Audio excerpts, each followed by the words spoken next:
Hey, hey, hey, happy Tuesday. Come on in, pull up a chair. The Gaming Gang Dispatch is in the air.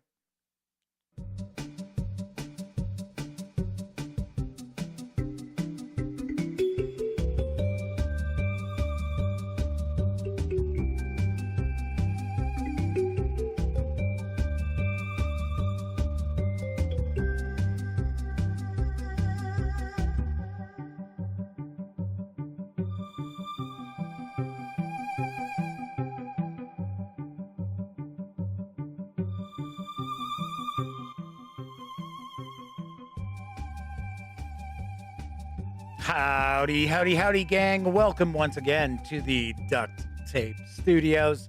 I'm Jeff McAleer, your host, here at the Gaming Gang Dispatch. Brought to you by, amazingly enough, the gaminggang.com, of which I happen to be the grand poobah. As I am the founder and editor-in-chief of the gaminggang.com. So welcome aboard. Tonight is Tuesday, March 8th. 2022. This is live stream number 762. If this is your first time joining me, let me point out it's super casual around here. Just kicking back, talking about the latest in tabletop gaming news. We're not practicing rocket surgery by any stretch of the imagination. And then, of course, we do take a look at a game. Might be a board game, a war game, role-playing game, what have you. But we try to sneak in a first look on every episode. And if not, we do a review. So tonight, I am actually going to unbox and take a first look at, and this box is big, and it is hefty. We're taking a look at Magnate, or Magnate, if you'd like to pronounce it that way. I'm trying to squeeze the box in here. The First City. This is from Naylor Games. And we will be taking a peek at this in just a bit. Excuse me. It's really dry down here tonight in the Duct Tape Studios. So, once again, if you are just joining me for the first time, you're not familiar with the show, please keep in mind that the first portion is devoted to the latest in tabletop gaming news. So if you're watching live, talking probably about 25 to 30 minutes. If you're watching after the fact, in fact, 30 minutes or more after the stream ends, there will be timestamps. So if you want to just jump ahead to the unboxing and first look, you'll be able to. In fact, depending on the device that you utilize, those timestamps might be right on the timeline of the video. Otherwise, they are in the show notes or comment section of the video. I guess some folks would refer to it as. So, if you like this video, by all means, please give it a quick thumbs up. Subscribe to the Gaming Gang channel if you haven't already. And if you do subscribe, ding that bell. It'll not only let you know when the Dispatch streams live Monday, Tuesday, and Wednesday evenings at 7 p.m. Central right here on YouTube. It'll also let you know when I upload other videos, such as my recent review of Pan Am from Funko Games. Yes, I brought the box in for my car because it hangs out in my car because everybody likes Pan Am. So it's another entry that has to stay within arm's reach wherever I go. So there are a few games that actually remain in the back seat of my car. So thankfully, I don't have a lot of people riding around in my car. It's just me. Of course, when you're not watching videos on the Gaming Gang channel, be sure to visit thegaminggang.com for all latest in gaming news, reviews, and a whole lot more. You know the drill. Get your geek on at thegaminggang.com. Also, this is a live stream, so that means there is chat available. It's not on screen. It's one of the ways that I keep some of the more unusual commenters at bay, and you do have to be a subscriber to the channel for at least 48 hours before you can take part in chat.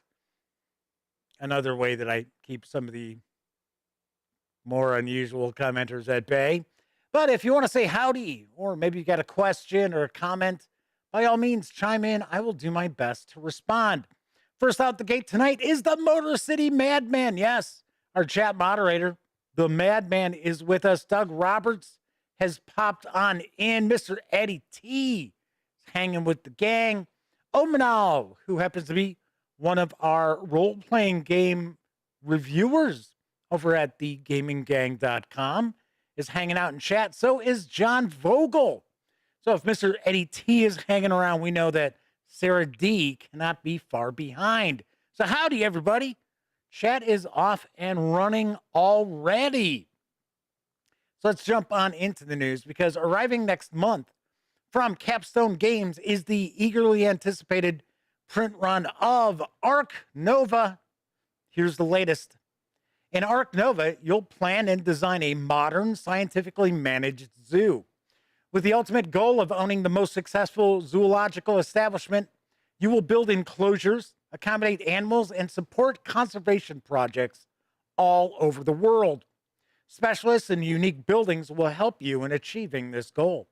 Each player has a set of 5 action cards to manage their gameplay, and the power of an action is determined by the slot the card currently occupies. The cards in question are cards, which allow you to gain new zoo cards, animals, sponsors, and conservation project cards. They're build cards, which allow you to build standard or special enclosures, kiosks, and pavilions. Animal cards, which allow you to accommodate animals in your zoo. Association cards, which allow your association workers to carry out different tasks. And finally, there are sponsor cards, which will allow you to play a sponsor card in your zoo or to raise money. There are 255 cards featuring animals, specialists, special enclosures, and conservation projects, each with a special ability, and those are at the heart of Ark Nova. Use them to increase the appeal and scientific reputation of your zoo and collect conservation points. Ark Nova is for 1 to 4 players, ages 14 and up, plays in around 90 to 150 minutes. It's going to carry an MSRP of $74.95 when it hits retail April 19th. So I do believe that this was slated for a much earlier release. So it has been sitting in a shipping container on a ship outside of, I think it's Long Beach, California, outside the docks there. So I guess it's slated for to dock on, I think, the 18th of the month. So Capstone Games is now figuring, okay, they'll be able to get that into people's hands and into distributors and retailers by April 19th. So very cool. I think this is the second print run for this game. Before I thought it was a new game, but I think this is the second print run. I think it was a pretty small print run originally, so it was maybe relatively difficult to get your hands on this game. I don't know, but I think it looks cool. And as the Madman points out, they like the conservation theme of the game. There's also a PC game. I'm trying to remember the name of it because it's relatively recent, and it's not Planet Zoo. It's one of those kind of like tycoon manager sort of games where I think it's called Let's Run a Zoo or something like that. But I heard what really sets it apart is that there are like ethical dilemmas that you have. So like you can scam your visitors into thinking that one animal is a different animal. And so I've heard a lot of good things about that PC game as well. And I guess it's got a little bit of a sense of humor. But that is not Ark Nova. That is something else. But this looks like this could be a very, very cool game. Coco B has joined us in chat. Doug Roberts is here. I don't think I said hi to Doug. So, Madman says, depending on the difficulty, they might be able to get his daughter to play this. I'm taking a guess. I think this is a pretty, I don't know if it's a heavyweight game, but it's got to be at least a medium weight game. Just by taking a peek at it, yeah, I think it's got some heft to it mechanically. All right, moving right along. Kobold Press has released the second volume of their world building guide. I've got the scoop. Learn to build worlds with titans of fantasy and tabletop. The Kobold Guide to World Building Volume 2 features 15 stars of tabletop role-playing games and fantasy fiction, such as Gail Simone, Keith Baker, Veronica Roth, Ken Leo, Kate Elliott, Mike Shea, Tobias S. Buckle, Shanna Germain, Gabe Hicks, and the Dungeon Dudes, Monty Martin and Kelly McLaughlin, and more. Middle-earth, Faerun, Westeros, Eberron, The World of the Wheel, Exandria. These richly detailed fantasy worlds have captured the imaginations of legions of fans worldwide. These settings offer world building that launched 1,000 or 1,000 dreams. Whether you're world building because you want to write the next Game of Thrones, intend to build a rich, vibrant world to enthrall the players of an upcoming tabletop role-playing game campaign, or you're just curious to find out how all these creators did it, the Kobold Guide to World Building Volume 2 puts a team of master world architects at your side. Features practical essays and roadmaps for the intrepid world builder to follow. This anthology shows you how to create a pantheon of gods, incorporate technology into your fantastical environments, build great settings that look beyond our own history and cultural expectations, design a world in just 30 minutes, leave space when building a world so the characters can help bring it alive. What worlds await? Let's find out. You can score the softcover edition of the Kobold Guide to World Building Volume 2 for $19.99. It is expected to ship in April. You can score the PDF right now for $12.99.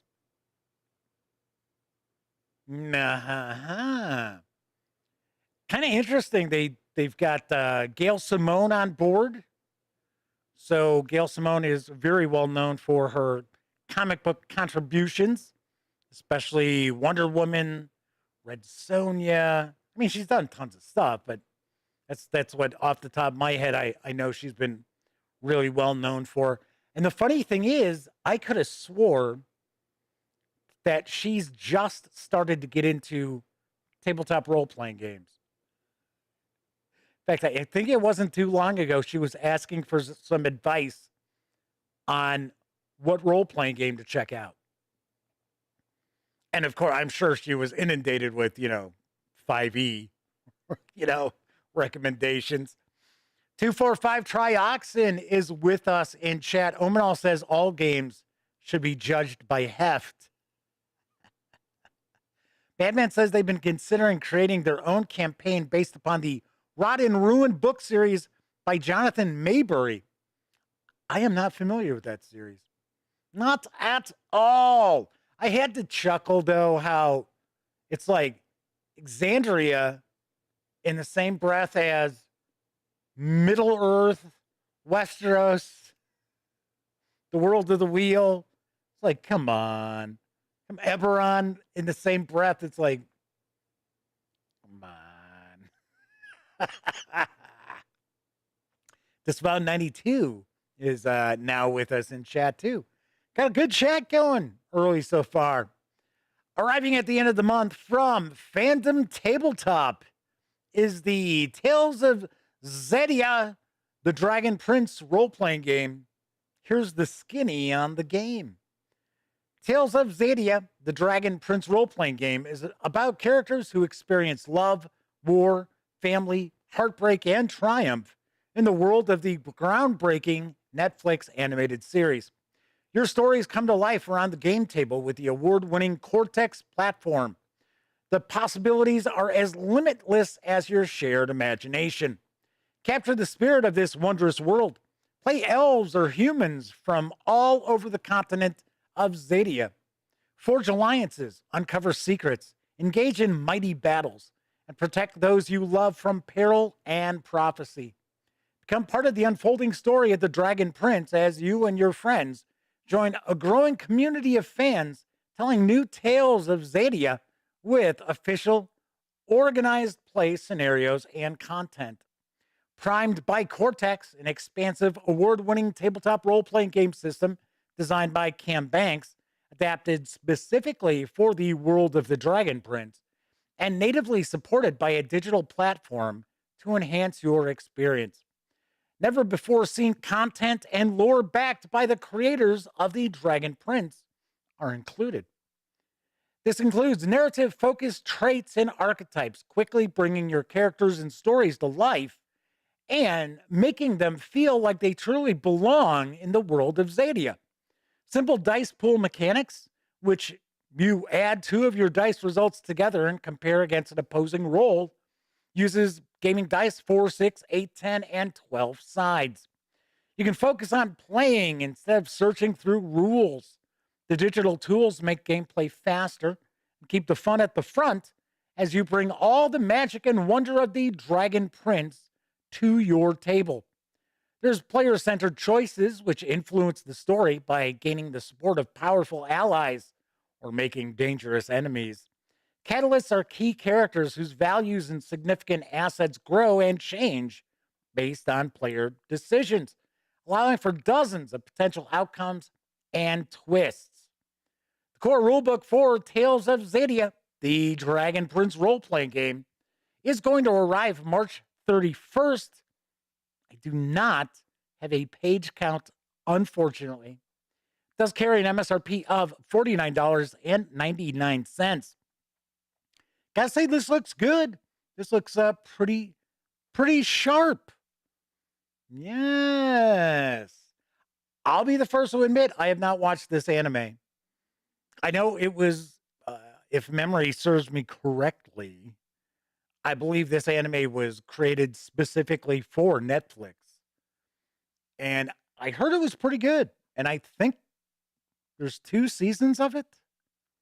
I don't know. Somebody out there in chat, correct me if I'm wrong. They're like, Jeff, what are you talking about, man? That's Studio Bones out of Japan, and it wasn't made for Netflix. What are you, a fool? Yeah, I am.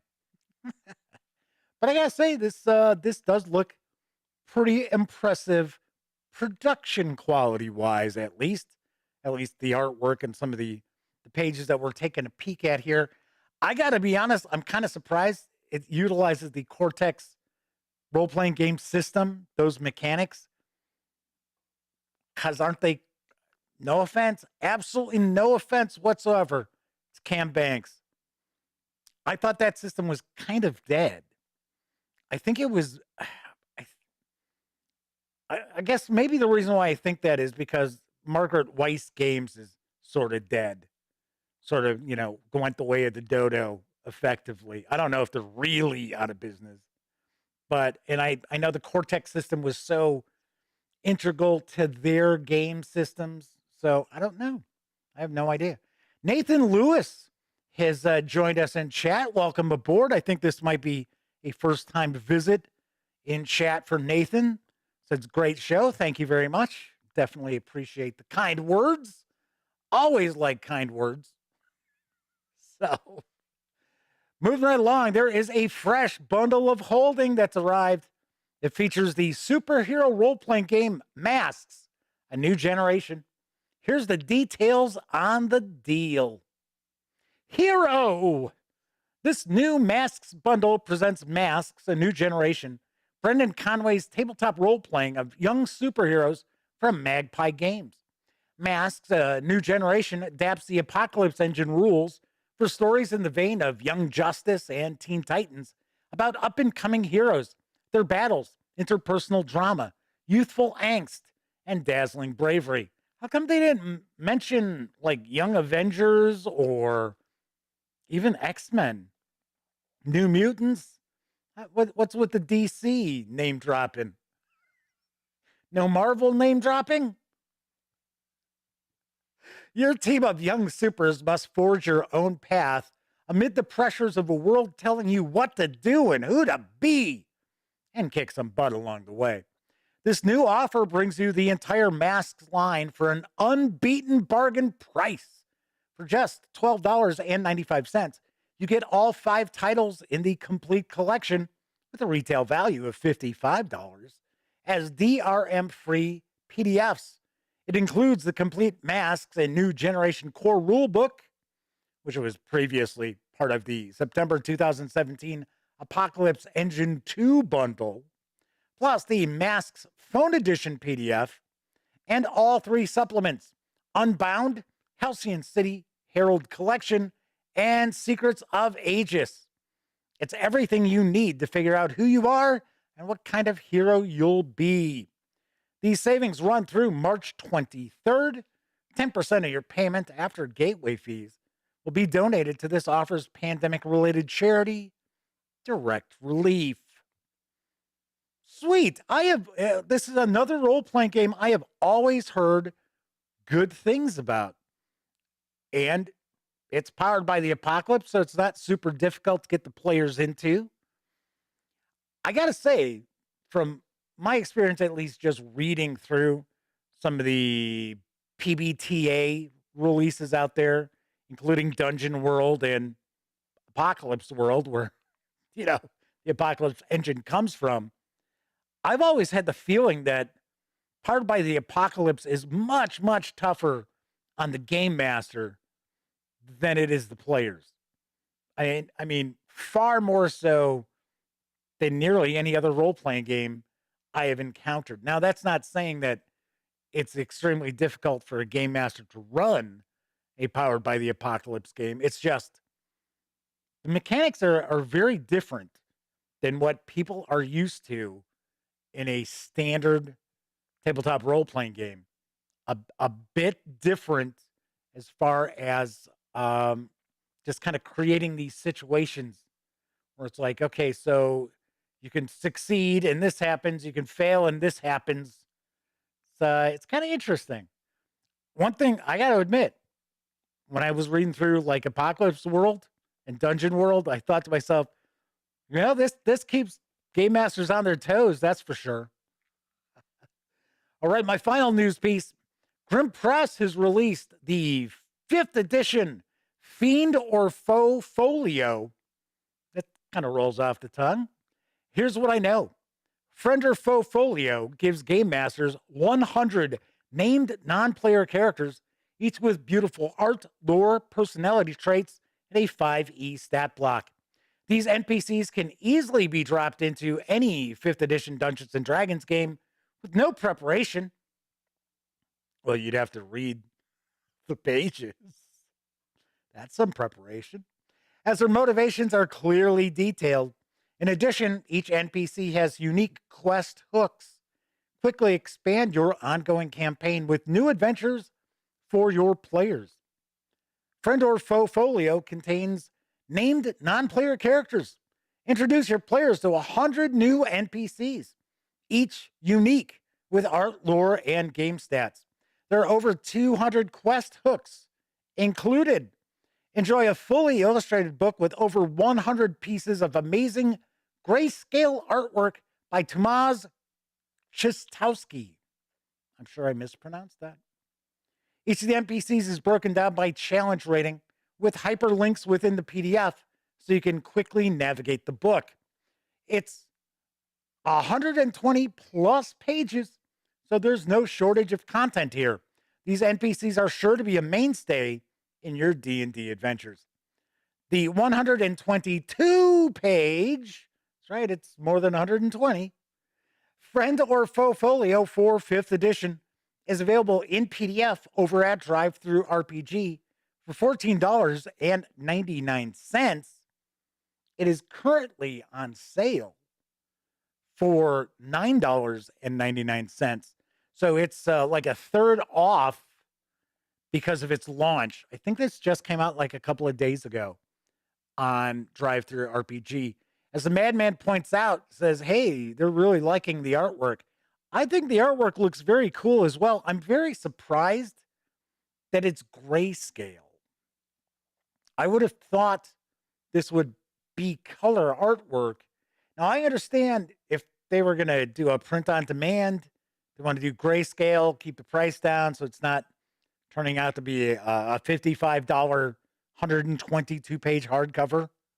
I could understand that.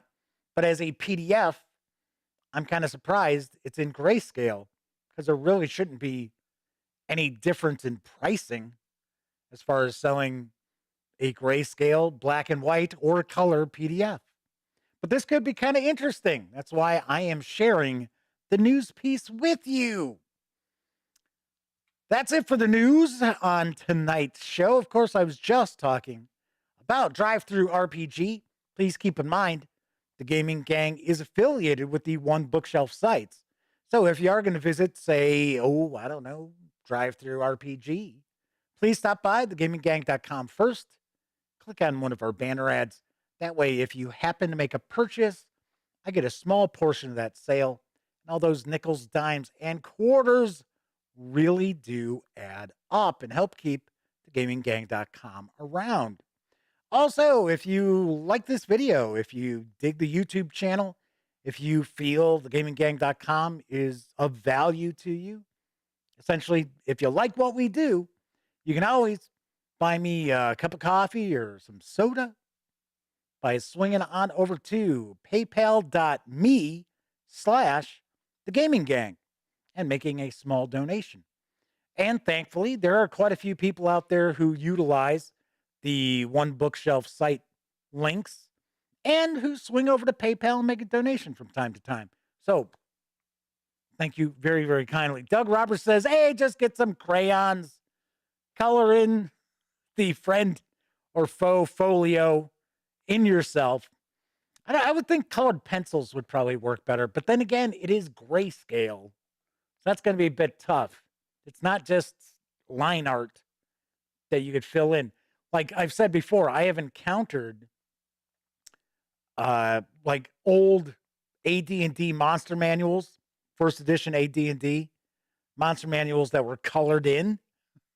So I personally would not buy one that's all colored in, but I have seen them. I have seen them up on auction. So, and I got to be honest, there have been some that have been colored in by pencil that looked pretty good.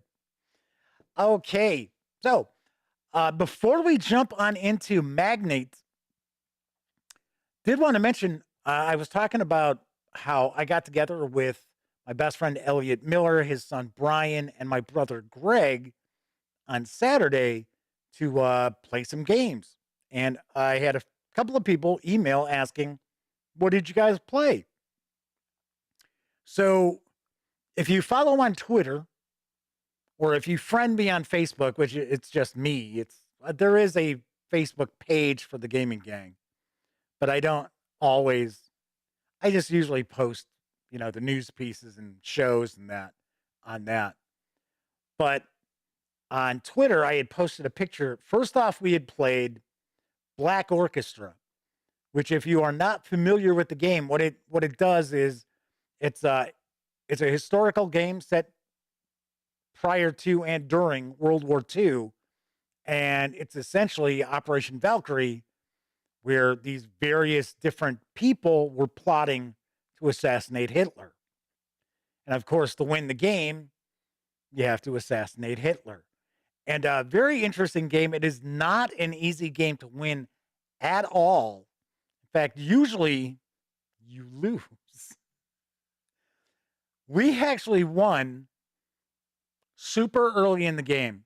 So the game is broken up into, well, they call them rounds, but we have different decks of cards with historical events taking place. So there's 7 of those decks.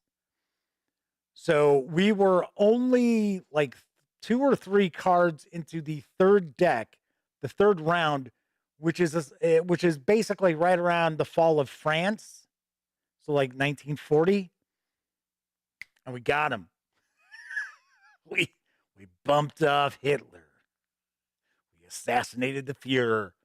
And it was kind of funny because my brother had never played it, and Elliot's son Brian had never played it.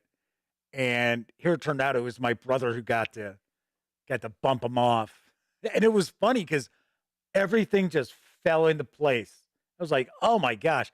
In fact, yeah, I had to laugh because with these events, Hitler and his deputies move all over the place. And as the war progresses and Germany takes over more territory, it opens up more locations for them to be traveling around to. So you have to be in the same spot as the Fuhrer to be able to kill him. He moved right into where my brother was. So it was like, oh, okay, so you need this for your plot? Here, I'm coming. Here, I'll drop it off for you. But it was so funny, and it was just boom, got him. Magnate said he loves that game. Says they win probably about a third of the time. That's about right. I'd say that's about right with us too. And they said Madman says had everything fall into place once. Also in the third deck. Yeah, we've never seen it. It's usually been a struggle. We've usually had some plots fail before we finally get them. Now this is our first attempt. So we had a good time playing that. We also played Tiny Epic Dungeons. So we played that a couple of times. Also Terraforming Mars Ares Expedition. And my brother's not he doesn't play a lot of games, but he plays a hell of a lot more games now than he ever did in the past. So he had never played Terraforming Mars at all. And in fact, none of us had played Ares Expedition. So it was new to all of us. But of course, Elliot, Brian, and I had all played Terraforming Mars multiple times. So played that, really enjoyed that. And then we finished up with Pan Am, who Greg and Elliot and I had played umpteen times. But Brian had not played it. And he had actually asked his dad, was there a game that he really liked that I had that he could ask me to bring with? And that was what Elliot asked me to bring along. So, yeah, we had a good time. We played for like 8 hours. So, and well, we had dinner too, but yeah, it was a nice, long session of gaming. Definitely had a lot of fun. Russell Higgins has swung on in to chat. Good to see you, Russell. Madman says they really wish they lived close by me. Those are all games they'd love to be playing. I wish there were more people. Okay, so I've always already I'd already mentioned that there's the Sandwich Library Game Club that I went to once. And with myself included, there were 5 of us. And that's on the 3rd Saturday of the month. But they seem to play really light games. And it's sort of like, I don't mind a light game to get things going or a light game to like wrap things up. So I always say wind up or wind down games. But I don't want to spend my afternoon, and it's actually pretty short. I think it's only from 11 to 3:30. But I don't want to spend my afternoon just playing lightweight games. So Disavow 92 says road trip. So Coco B asks, is there a review of Tiny Epic Dungeons coming out? There will be. There is going to be. I had not had an opportunity to play it until this past weekend. So our policy is that a game gets 3 plays, board games, not role-playing games, but a board game gets 3 plays before I do a review. So I am going to play some solitaire of Tiny Epic Dungeons, and then I am going to be all good to go. Doug Roberts says they're all coming here. It's funny because there's actually like a little motel right down the street from me.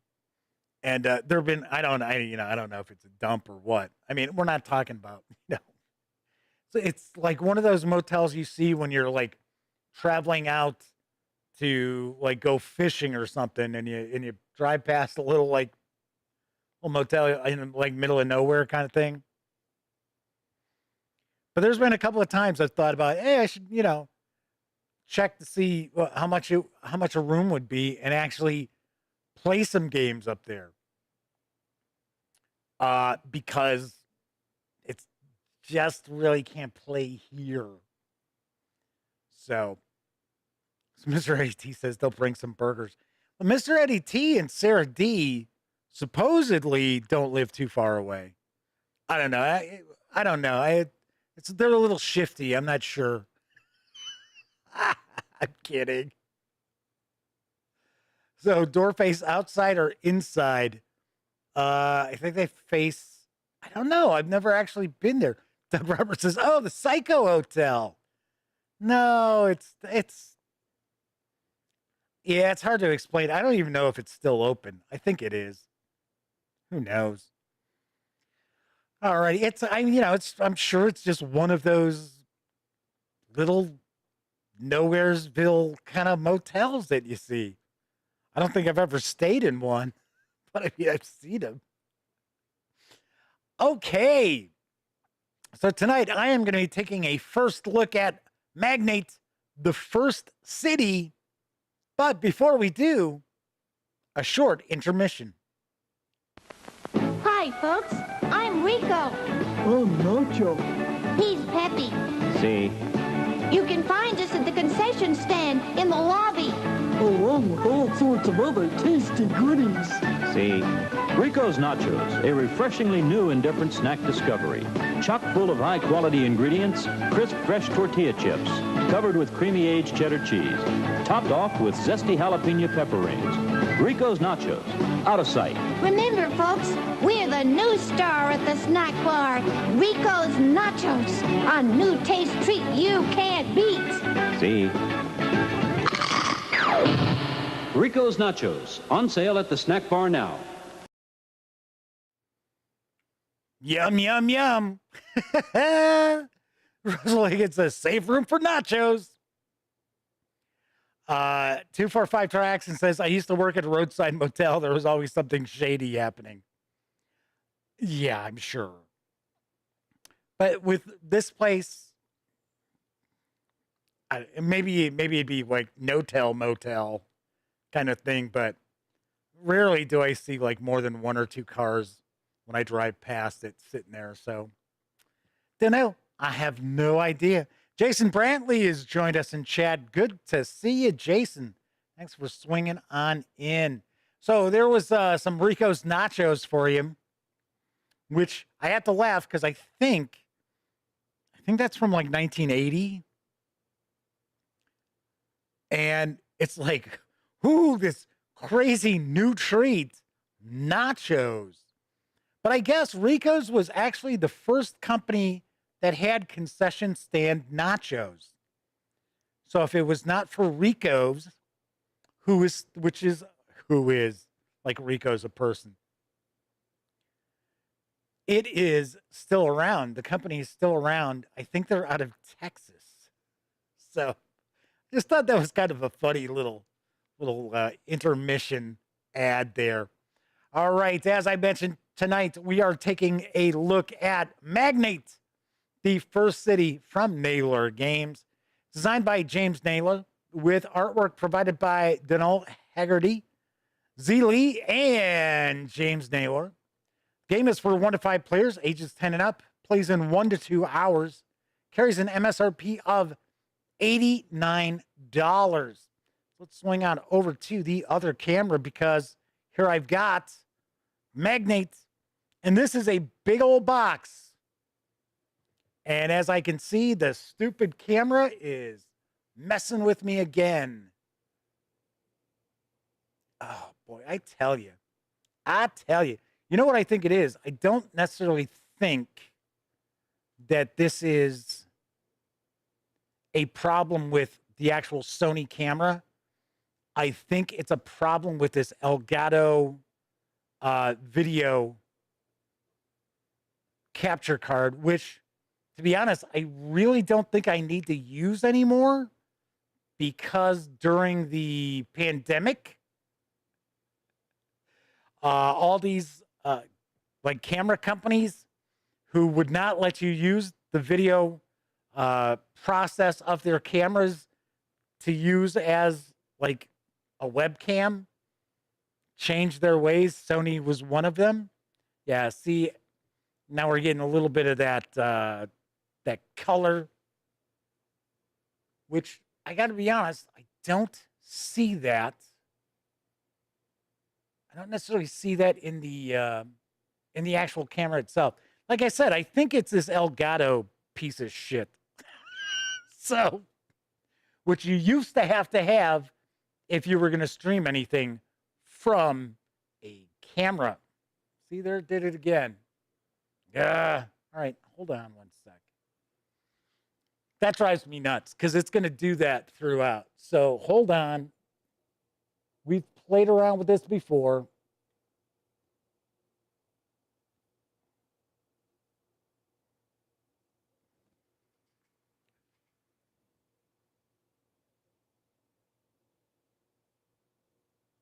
Yeah, see, it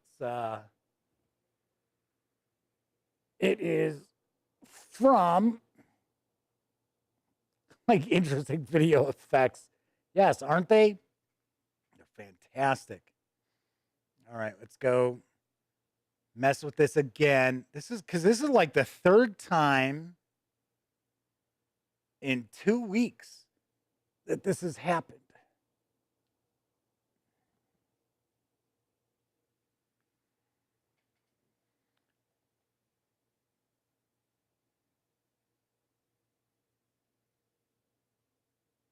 It's like it's really weird. It shows that oddball, like, screenshot of a book. And it's like, why does it default to that? I don't understand. It's like, what is it doing there? All right. We should be okay now. I just had to change that because with that, like, weird flickering would drive me nuts. Perkins Dearborn has joined us. Funny, and Jason says camera problems are the bane of their online life at times. Yeah, this about 92 is talking about Rico's Roughnecks. Yes, and I guess they were big nachos fans, so they opened up their own nacho business. All right, let's take a look at the back here. As I mentioned, this is a big box. Build a city, make a fortune. At Magnate, the first city, you're a tycoon trying to make as much money as you can in a citywide property boom by building an empire of realistic 3D buildings. But beware, the boom will eventually go bust in a game-ending market crash. So it says there's a tutorial mode here. Open the box and play immediately with the tutorial deck. No rulebook needed to learn this game. I assume there is a rulebook, though. All right, let's jump on in, take a peek, see what we've got here. I had mentioned last night when I was talking about how we were going to take a peek at this game. A lot of times, economic games kind of leave me cold. I find them kind of flat. But I've heard like some really good things about this game. So it has been reviewed very well by reviewers who I trust their output. You know what I mean, jelly beans? So Jason says, don't get me started on chroma key settings. All right, let's take a peek, see what we've got here. Oh, look, candy. They include candy sweet. So good.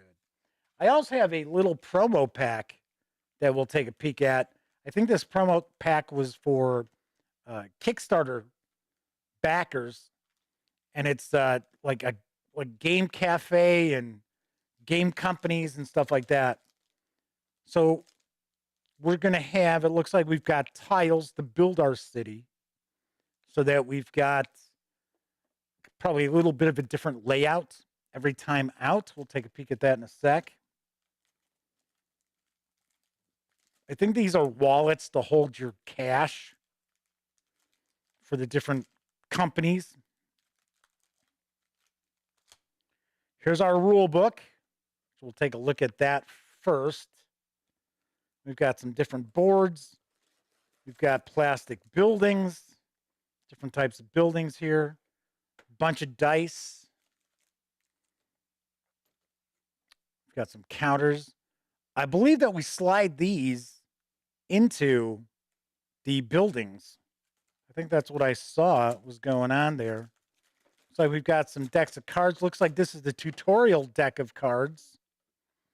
Sure enough is. It says, read me to learn the game without a rule book. That's a pretty damn big deck of cards to do that. All right. Yeah, just about 92 likes my comment about the candy. Okay, so we got a bunch of baggies. We have some other decks of cards. Take a look at those in a second. Boo, boo. Paper money. Oh, wait a second, though. But it has a finish to it. So, not as bad. Although, strangely enough, the higher value gets kind of smaller. Well, maybe not. So we've got 500K, a million, 5 million, 100K, 200K. Oh, so they do go. They get bigger. I was going to say that'd be kind of weird. But they weren't lined up in order here. Cool. Show you the back here. I'm not going to take the money out, but I will point out I always like to see like money that's counters as opposed to paper money. Even though this does have a bit of a finish to it, the bills tend to get ratty pretty quick. So, and as Jason's talking about Monopoly games, that's something else. That paper money, people immediately think Monopoly, and it's kind of like, I am not a Monopoly fan by any stretch of the imagination. Since this box is pretty big and it's relatively heavy, we're actually going to take a look at the rules here. I'm not going to move the box. We're just going to take a look at the rules from here. So we've got our contents, got our card tokens, card decks, our buildings. So we have small office buildings, superior office buildings. Those are blue. Retail units are red. And then we have shopping malls. We have industrial units and industrial parks. And we have houses and we have apartment buildings. So we have a double-sided property market board for 2, 3, 4, and 5 players. We have an AI board, 26-sided dice. Oh, yeah, those are wallets. And they match company marker designs. So we have a first player marker, crash marker, and a round tracker. That's what the little disc was. So we have 10 neighborhood tiles, a city center tile, building footprints,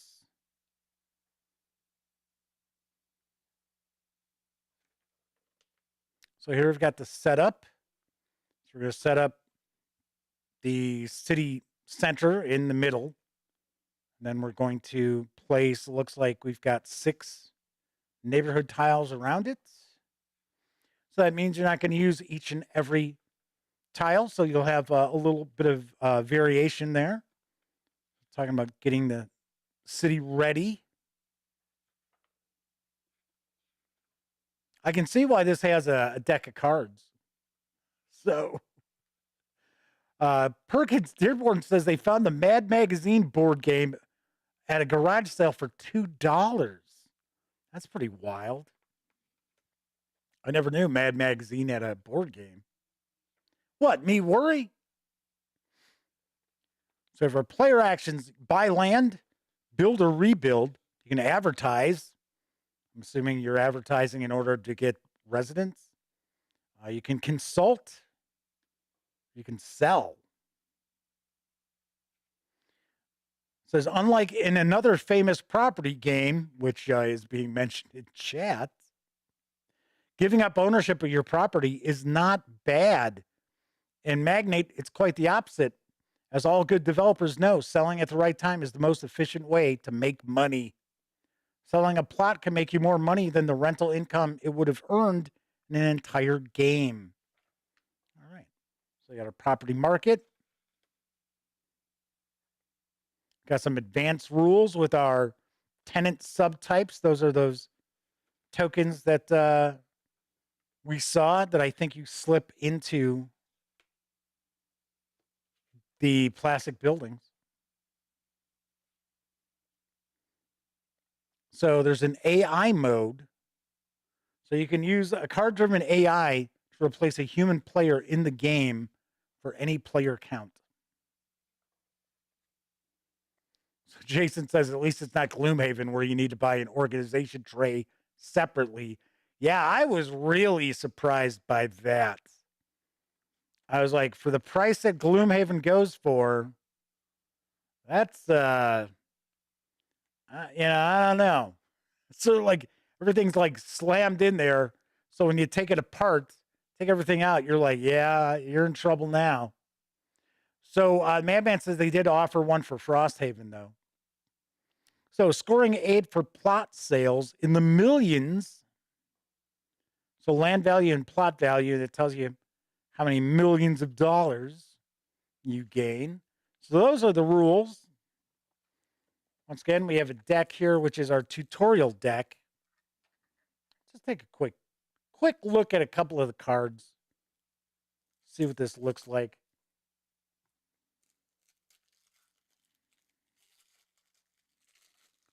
To teach somebody how to play. So we've got talking about how will this tutorial work? Back of each card in the tutorial deck will always tell you when to draw it. Whenever you see the big draw symbol above, simply draw that card as soon as you're finished with the previous one. So there you go. We talked about what is the game about. All right, so we're drawing a card, and it's this one, right? It's talking about setting up, and that says, stop! Draw only when you've completed setup and double-checked it's correct. This is very important for an effective tutorial. Like I said, kind of interesting. Kind of interesting how this is working there. Let's go back there. Okay, so we've got AI action deck, new tenants, and risk. Because as you saw on the back of the game box, it talks about how, and these are linen finished on these cards, how at some point the market is going to crash, and that is going to activate the end of the game. So you're going to enjoy a real estate bubble for a while, and then boom. All right, so this is the risk deck. There might be more than one deck in here. Because this says AI actions. And then it shows attract tenants.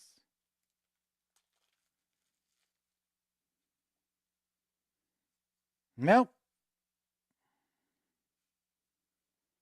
These are all AI actions.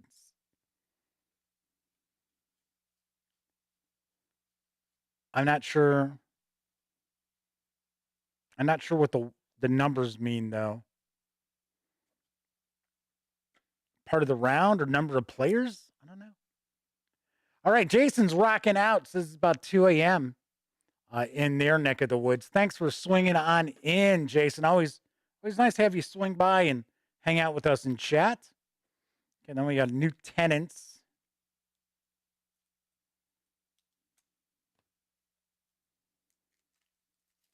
Perkins says, yeah, keep the order so you can do the demo. Yes, I did. I made sure I kept those in order. So these are all new tenants. Yes, they are. Basic industry, subtype small factory, chemical plant, just skipping through some. Basic office, a call center, telemarketers, sweet. So basic home, subtype family, professional couple, boutique, basic retail, restaurant, convenience store. We have another small factory. Then I guess some of these have multiple. That's why we see the ×2 and ×3. Okay. So that is the new tenants deck. And we got these tiles. I think this is where we build stuff. I think these tiles go on top of the board. On top of the tiles. I think these go on top of the bigger tiles, the neighborhood tiles. Because we've got different kinds.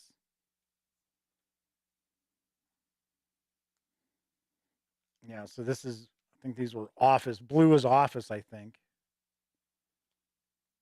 Yep. Showing us the layouts here. Okay. All right, come on. I'm going to say they kind of fit kind of strangely. So the green was residential, if I remember correctly, right? These were houses. So that's an apartment block there. These are houses there. And then these open areas are where you're no doubt going to drop the plastic pieces. So as Mr. Eddie T asking if I'll be reviewing this. Yes, I will be reviewing it. Anytime I do an unboxing of a game, I'm always going to do my best to do a review of that game. Sometimes it's just, especially with the way COVID had been, and some of the gang being, I guess even myself, I guess you could consider to be, at risk, at higher risk. So, for an example, my best friend Elliot, it was very, very difficult for him to convince his wife to allow him to go out and play games in that. Now, of course, with things starting to ease up, he was able to hang out. So there we go. So we got these as well. These are for retail. I think red was retail. So we got those.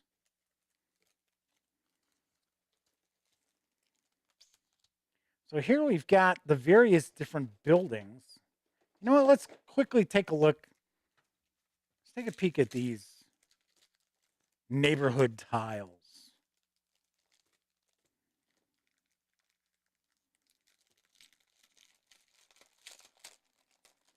I think it said there were 10 of them. Halfway decent card stock for these.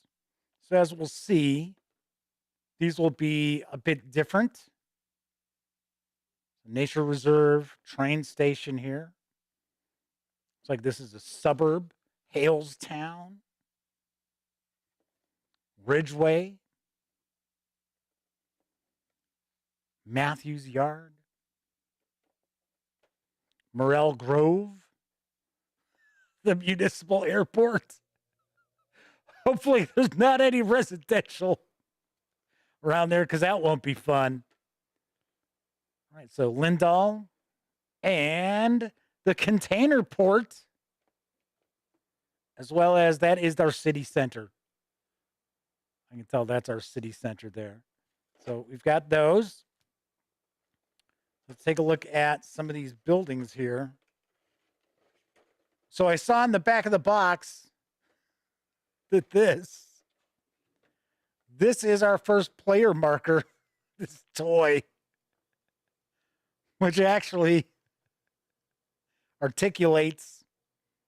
So this earth mover is the, I got for a second, I was like, wait a second, do these treads move? No, it's got little wheels on it. So that is our first player marker. Which way was that in there? Like that? Yeah. So these are malls.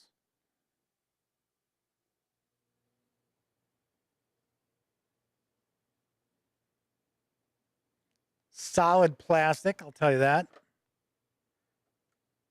These are, I think these are like prime office, like sky rises, but they're for office zoning, I guess we'll say.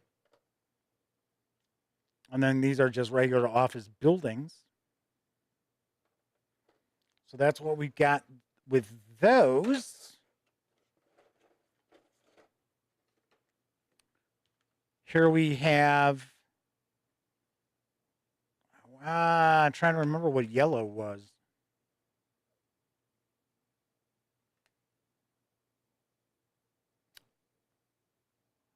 Commercial, wasn't it? I think it was. So Mr. Eddie T says the SimCity of board games. Well, there is a SimCity board game from Cosmos. So we've got these. And then I think these are just regular commercial buildings.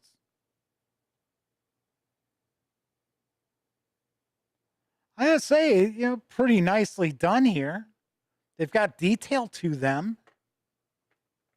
Okay, so here's the regular just retail shops. So you'll notice there's a slot in some of these buildings.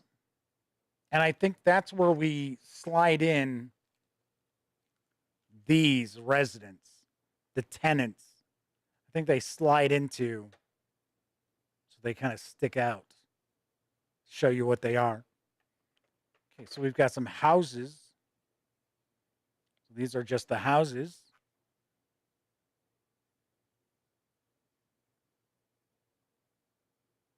But as you can see, there's a good amount of detail on these. They're not just little shapes. And then these are the apartment buildings here. And obviously, this is the apartment building that they shot Only Murders in the Building. So, so there we have those. I would say, you know, pretty impressive content so far. Of course, once again, this does carry an $89 MSRP. Okay, so let's take a look at some of these tokens. But I mean, there's a lot in this.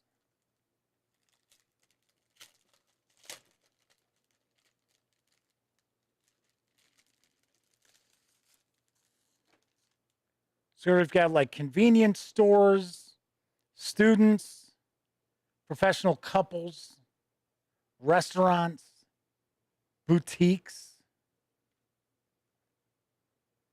and I'm going to take a stab that this is probably the side that's face up, and then you purchase or you attract these tenants. All right, so here we've got some informational markers. I believe these are the companies that the players represent.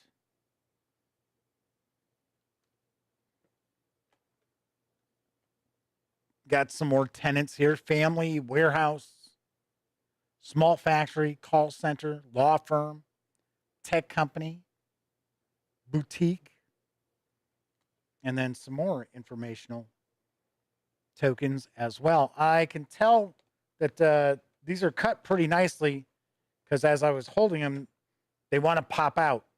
So I saw that right off the bat. Here are the new tenants in that little promo. I won't open the deck, but we've got some game cafes, board game companies, indie game publisher. Yeah.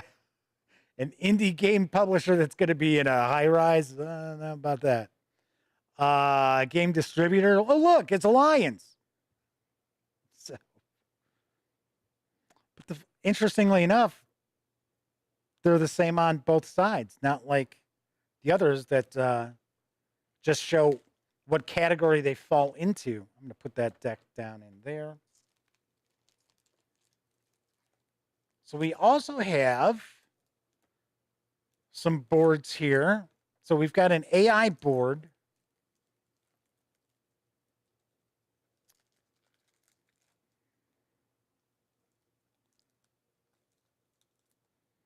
Geez, come on. Why is this so difficult to get this one open? There we go.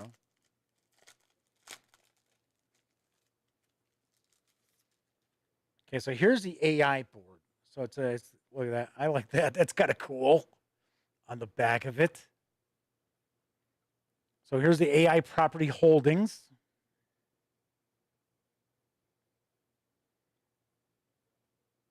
Oh, I see we've got the different card numbers too here. 1 through 4 for bid amounts, I guess. And then we've got these boards here depending on the number of players. This is the property market board. So this is for 2 players. That is for 3 players. Once again, pretty good card stock here. So that's for 3, 4, and 5. Mr. ADT says, yeah, this is looking pretty cool. Madman also says, yeah, they're liking what they see. Yeah, this does look interesting.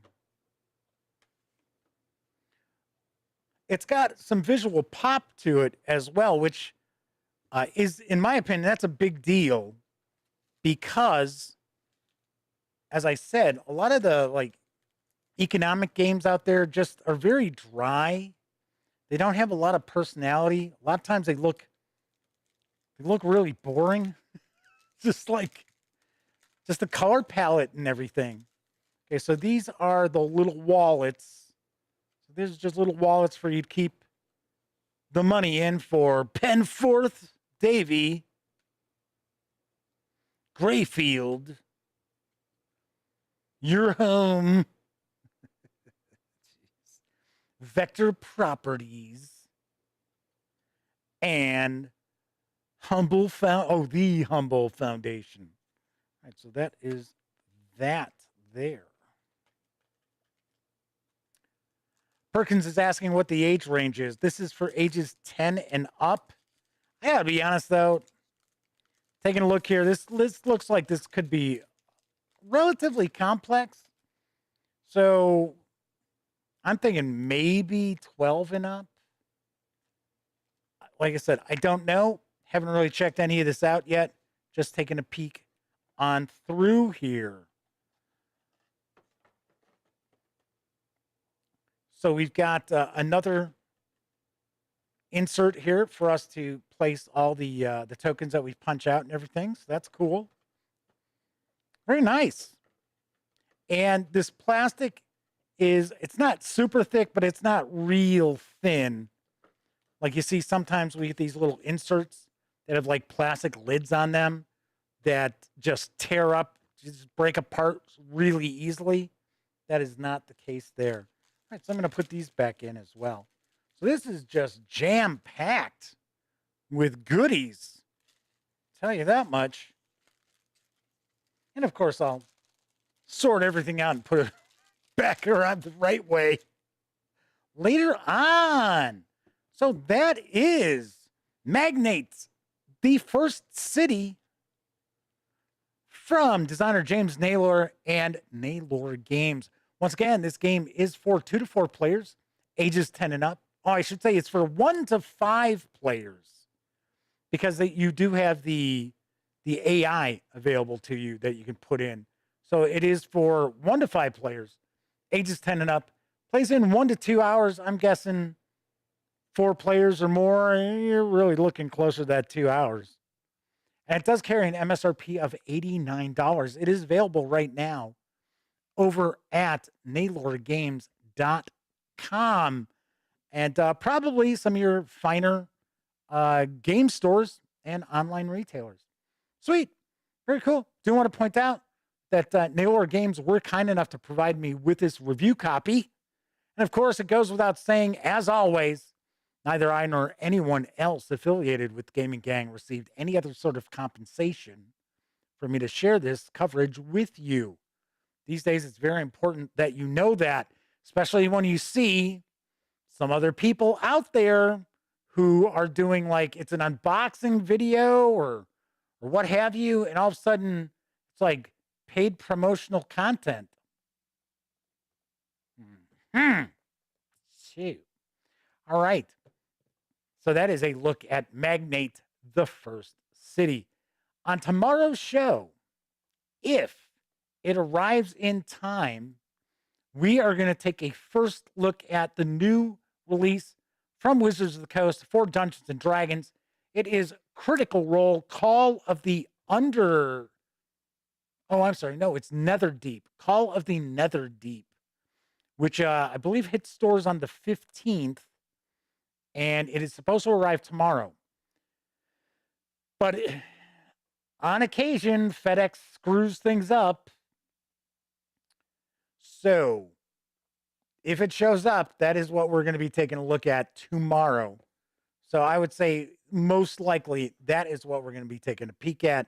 If for some reason it does not arrive in time, I will share a review of Terraforming Mars, Ares Expedition from Stronghold Games. So the Madman says, I don't trust paid reviewers, to be honest, with their reviews. Well, that's the whole point. It's not, you can't. It's like, you can't, yeah. I'm not saying that everybody's like, but there are a lot of shills out there. We've talked about this before. It's just, just so you know, next week, we are actually going to be diving in and spending, well, okay, so first off, there will be no show on Wednesday next week. There's a show tomorrow, but a week from tomorrow, no show. It is my niece's birthday. It's her sweet 16. So I will be over there at a party. So only shows on Monday and Tuesday. But next week, we are going to dive into Epic Legacy. So we're going to take a look at, I received 3 of the Epic Legacy books. Mr. Eddie T's like, no! What, did she turn 16? Or turns 16? Anyway, so this is from 2C Gaming. And I believe, I might be wrong, but I believe that this allows you to take your Dungeons and Dragons adventures past 20th level. I think it goes 21st to 30th. I think. Once again, this just arrived. But I've got the core rulebook. I've got the campaign codex. And I've got the Tome of Titans Volume 1, which I think this is the new release. I think this just finished coming out to Kickstarter backers. So we are going to take a look at the core rulebook and the campaign guide on Monday's show. Then on Tuesday's show, we'll take a look at the Tome of Titans Volume 1. So next week, we've got some cool role-playing game action.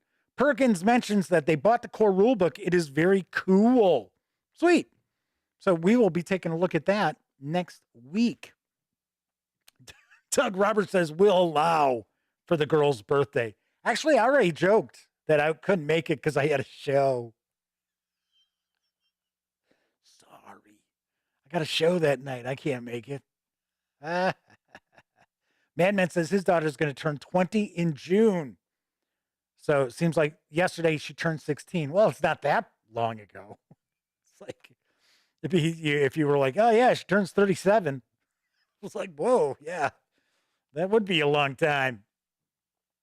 Perkins says they wanted to have PCs ascend to demigod status within Primal Order. This Epic Legacy book works. Sweet. Very nice. Very nice. All right, that's it for this time out. Once again, if you happen to like this video, by all means, please give it a quick thumbs up. Subscribe to the Gaming Gang channel if you haven't already. And if you do subscribe, ding that bell. It'll let you know not only when the Dispatch streams live Monday, Tuesday, and Wednesday evenings at 7 p.m. Central right here on YouTube. It'll also let you know when I upload other videos, such as my recent review of Pan Am from Funko Games. And of course, when you're not watching videos on the Gaming Gang channel, be sure to visit thegaminggang.com For all the latest in gaming news, reviews, and a whole lot more. You know the drill. Get your geek on at thegaminggang.com. If you were watching live, thank you very much. If you were taking part in chat while you watched live, well, those are bonus points right there for you. But of course, I know a lot of people don't have an opportunity to watch the stream live. So however you watch videos on the channel, live or on Memorex, tip of the cap, it is much appreciated. Thank you very, very much. Of course, everybody enjoy the rest of your evening or morning or afternoon or whatever time it happens to be in your neck of the woods. I will be back tomorrow. Fingers crossed that we're looking at Critical Role, Call of the Netherdeep for Dungeons and Dragons. Otherwise, it'll be Terraforming Mars, Ares Expedition review. But hopefully, I'll see you then. And of course, here's hoping each and every one of you gets to enjoy plenty of great gaming with your gang. See you tomorrow, gang.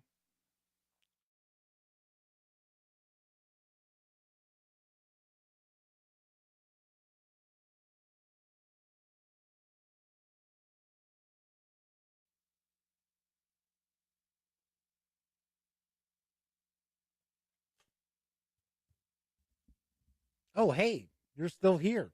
Well, if that's the case, by all means, subscribe to the Gaming Gang channel by clicking right here. Check out the latest episode of the Gaming Gang Dispatch, or find out what YouTube recommends you check out from the channel. And of course, once again, I'm Jeff McAleer. Thanks for watching.